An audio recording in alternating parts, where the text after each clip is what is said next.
saluto a tutti gli amici di Goth Rock, Love Metal, Italian Page da parte di Stesiak.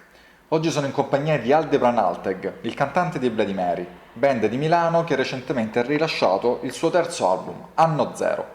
Ciao! Ciao a tutti, io sono Aldebran dei Bloody Mary. Ciao Aldebran, ci puoi dire quando e come nascono i Bloody Mary? I Bloody Mary nascono nel 2000 da un progetto nato quasi per caso, da una lunga storia. E fin da subito abbiamo cercato di unire diverse nature dei vari musicisti per tirare fuori qualcosa di nostro, un nostro stile, una nostra vena musicale, cercando di discostarci da qualsiasi altra cosa, o quantomeno non ponendoci il problema di rifarci a qualcuno o a qualcosa. Ok, perché la scelta del nome Bloody Mary? Ed è solo una coincidenza che abbiate lo stesso nome di un noto cocktail? Sì, perché quel cocktail si riferisce a Elizabeth Tudor, che era una regina inglese nota per essere Tudor la sanguinaria, perché ha fatto uccidere un sacco di persone. Però in America, o meglio in slang newyorkese, Bloody significa fottuto. Quindi il nome dei Bloody Mary, quindi della nostra band, è vicino all'accezione americana, cioè di fottuta Mary, e non Mary la sanguinaria. Chi sia questa Mary non l'abbiamo ancora capito. Ok, se dovessi chiederti perché proprio la scelta di questo genere musicale? Perché probabilmente era quello che ci sentivamo dentro, quello che avevamo bisogno di esprimere. E come ti dicevo all'inizio, non ci siamo opposti effettivamente uno stile predeterminato da seguire. Abbiamo fatto semplicemente quello che ci veniva da dentro. Chi compone le canzoni all'interno del gruppo? Come nascono? Beh, tendenzialmente scrivo buona parte dei brani io, però li concertiamo poi insieme, oppure magari nascono da un giro che può portare qualsiasi dei musicisti e poi lo sviluppiamo insieme. Bene.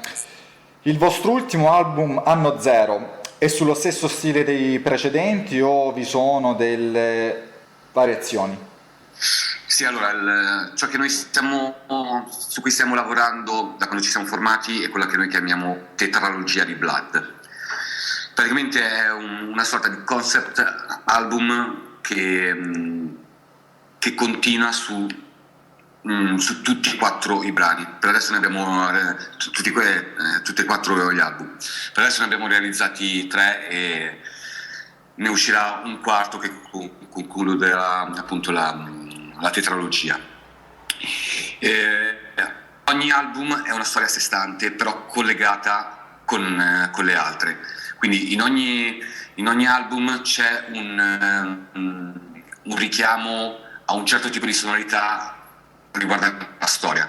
Quindi sono tutti e quattro diversi, ma tutti e quattro collegati da lo stesso filo conduttore.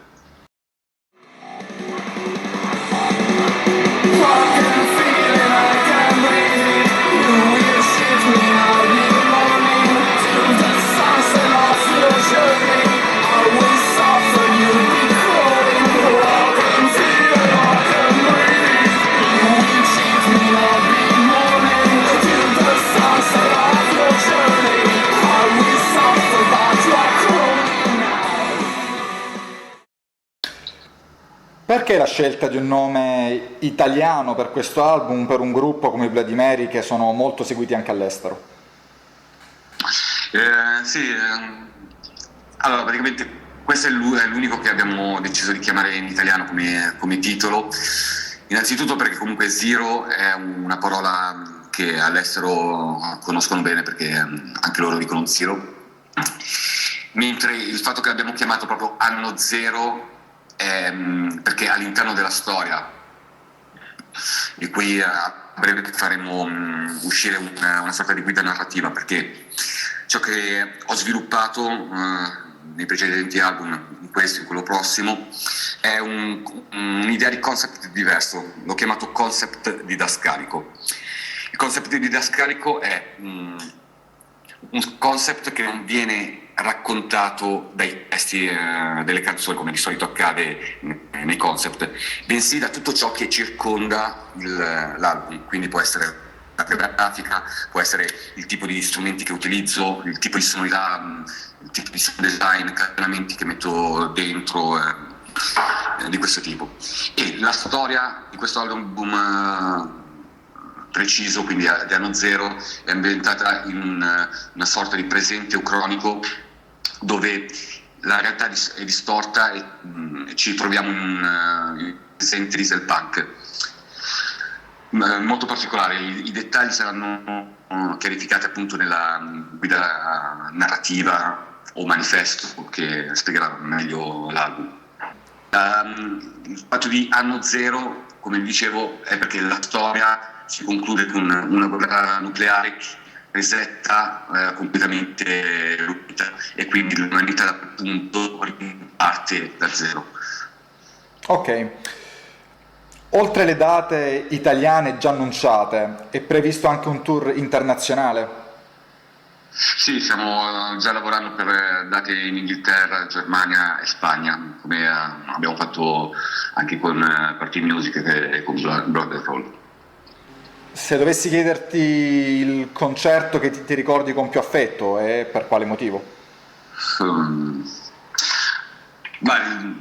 È difficile scegliere uno in particolare, diciamo uno tra quelli più divertenti, quantomeno dove mi sono divertito di più, è stato quando sono andato al Rolling Stone di Milano, che era completamente gremito di persone, c'era il pienone quella sera, e mi sono presentato sul palco completamente nudo, avvolto nel Domopac. La gente dopo anni ancora se lo racconta. Ok. Ci sarà un nuovo videoclip in concomitanza con l'album?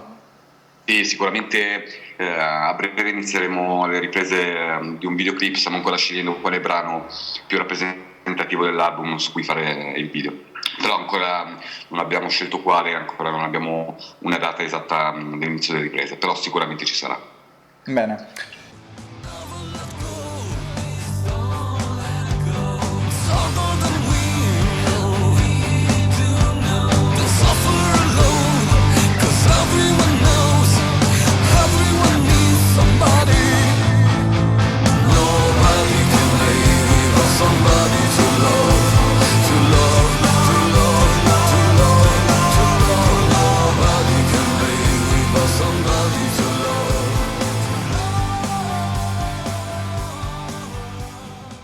Se dovessi chiederti quali sono le vostre principali ispirazioni musicali? Come ti dicevo prima, sono molto varie, quindi ogni musicista ha la sua personale influenza. Per quanto mi riguarda, avendo studiato musica classica e da un maestro di conservatorio, posso dirti che le mie influenze possono essere Berlioz, Orff, Holst e altri compositori tra il 1800 e l'inizio del Novecento.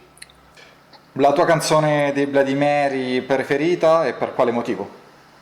Se io ti chiedessi che hai magari 3 figli e di scegliere un figlio da salvare, quali sceglieresti? Capisco quello che intendi dire e quindi non insisto. Una curiosità, perché la scelta del nome d'arte Aldebaran Altheg? Non è un nome d'arte, vengo da Alteg. Ah, una cosa in più che mi fa piacere conoscere. E allora termina qui questa intervista con Aldebaran Altheg, il cantante dei Bloody Mary. Io lo ringrazio per il tempo che ci ha dedicato e vuoi fare un ultimo saluto per gli amici che ci stanno ascoltando? Sì, sic gorgiamus allo sebetractus nunc. Da Stesiak, Goth Rock, Love Metal, Italian Page è tutto, ancora grazie, ciao!